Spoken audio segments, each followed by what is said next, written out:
Okay, so I'm doing another video on a specialty welding rod, and today it's going to be about 4043 aluminum welding rods. So I bought a box of 1/8 Forney 4043, and we're going to see how it burns. Hopefully pretty good. I've already burnt some on another project and they got the job done, but I'm interested to see them how they perform in a really good scenario. We're just doing a flat weld on some flat bar. On the box it says 70 to 120 amps, so we're just going to put it right at 120. Well, I guess I'm preheating everything, so maybe we'll do 100 and then see where we go from there. But I think I paid about $20 USD for 17 of these. And again, they're Forney, so these aren't these aren't high quality rods. Forney is a budget brand. You see it in big box stores a lot, like the hardware store near me stocks all their welding stuff is Forney brand. So if you're a company that makes other aluminum rods or any other specialty rods, email me. I have my email in the description, and send me some stuff because I'll do some videos on it. I'd love to try out some higher quality aluminum rods. So here's the rod, Forney Aluma Arc Rod 43. That's I guess what it's called. It's just 1/8. Pretty interesting rod because of the white flux. And fun fact about that flux is actually sodium based. So if you lick it, it actually is salty. So I know lots of people are you know, say you need to preheat and everything for aluminum. It really does help. So if we've got the rods and the flat bar preheating, the flat bar is open, cleaned up, and it has a small bevel on it, and I'll rub it with acetone before I weld.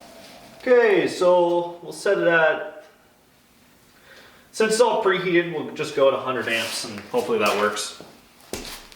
So here's the setup. We got two pieces of 1/4 inch flat bar, ground. I rub them down with acetone. I just got some clamps on there because it's going to want to bend up while I'm welding. So we'll burn a rod in and see what happens.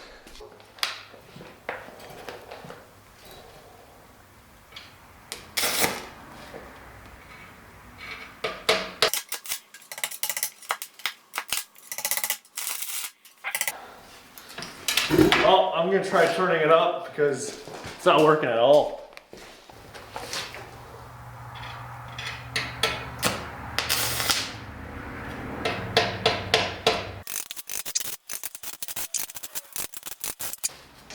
This isn't working like at all. Oh.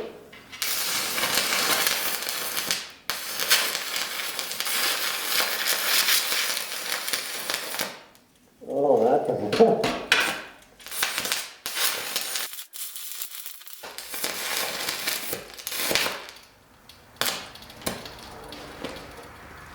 Oh, so the lower amperage definitely worked better, so we'll have to try this again. So there it is. That's where I started with I guess too high of an amperage. And this is where it actually made a bead, but from what I saw while I was welding, it didn't look like it fused both pieces together very well. I don't even know if they got any fusion at all. But the flux is super weird. It's like the sodium-based flux.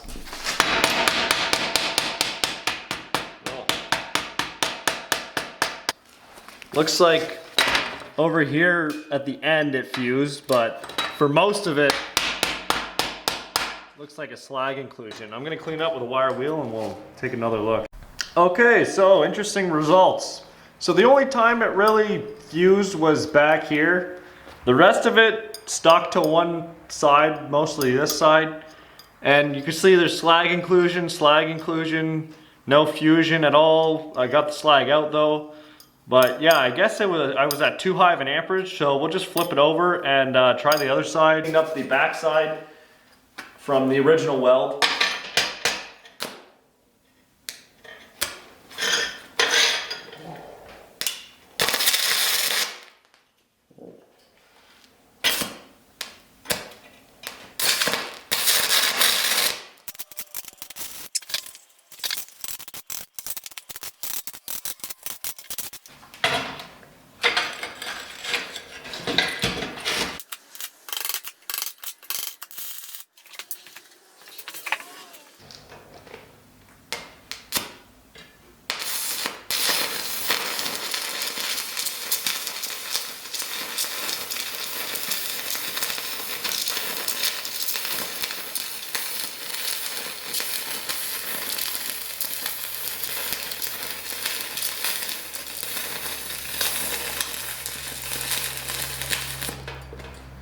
Okay, so I finally seemed to figure out, I got one bead that went the whole length of the flat bar.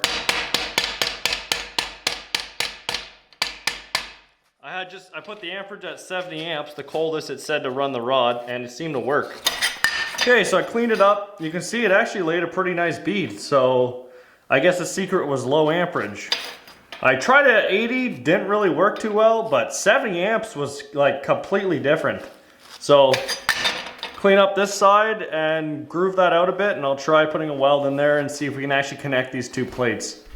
All right, so I ground it all off and put a groove in the plate. We'll try this again.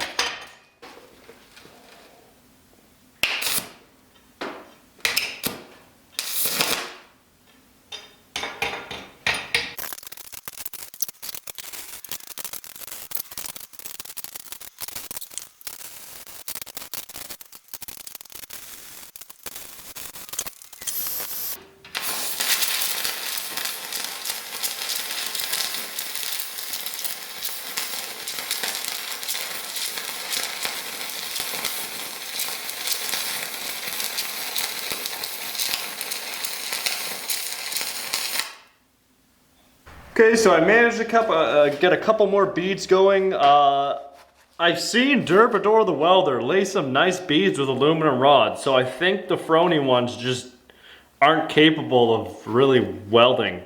Like, the amount of times and tries it takes to lay a bead is insane, and it just, like, that's one I did here. There's another one up here. It seems like, here's the side I started on there. I got a couple in there, but yeah, it just doesn't seem to want to weld for the most part. It's very difficult to get the arc lit and to continue it. I tried a bunch of different rod angles. It doesn't seem to matter what the plate's preheated to either. Even if it's cold or super hot, it doesn't want to weld. So, really weird.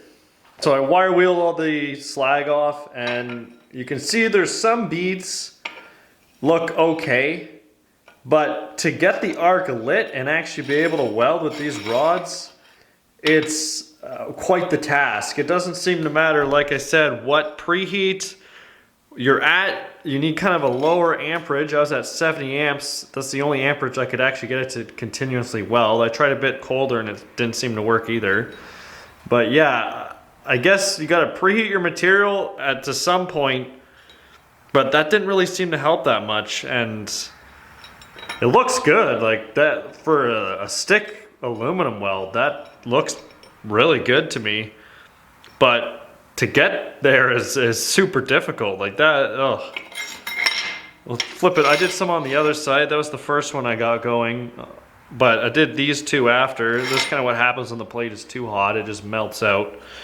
But yeah, it just to get the arc initiated and to hold an arc, it's a guessing game of when it's actually going to happen. So I need to get some other rods, some higher quality aluminum rods, and try this out again.